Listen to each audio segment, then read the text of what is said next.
The U.S. is cutting cash to Iraq on worries it is getting into the wrong hands. Welcome to Risk and Reward. I'm Deirdre Bolton. The Fed and the Treasury Department shutting down the flow of billions of dollars to Iraq's central bank. Concerns are mounting that the money was ending up at sanctioned Iranian banks and being funneled to ISIS militants. Retired Captain MacLean is with me now. He says the U.S. should worry less about the money going into Iraq, more about renegotiating our agreements with Iran. Captain, thanks so much for the time. These two are not mutually exclusive. Why not focus on the money trail? It seems like something that is more easily controllable now.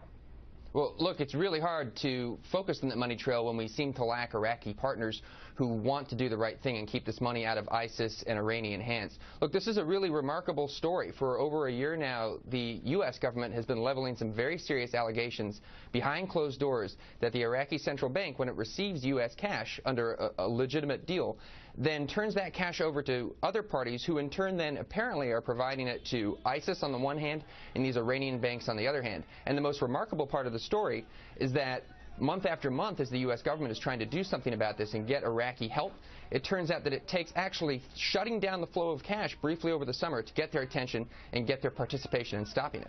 All right, now as far as the Iranian framework that we all agreed to in the summer, that is to say the U.S. of 5 other nations, I mean, experts tell us that that ship has sailed until Iran breaks openly a key condition. So what do you see as a possible action point?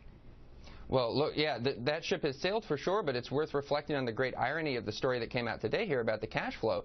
That this summer, as that nuclear deal was being negotiated and finalized, in fact, behind our backs, these Iranian banks, some of which are linked to the Iranian government and some of which have been sanctioned by the West because of their participation in proliferation deals, weapons proliferation, were going behind American backs and getting U.S. dollars through the Iraqi government, really only a couple from the U.S. Treasury, even as this deal was being negotiated. So these are our partners. All right. Retired Captain MacLean, thank you so much.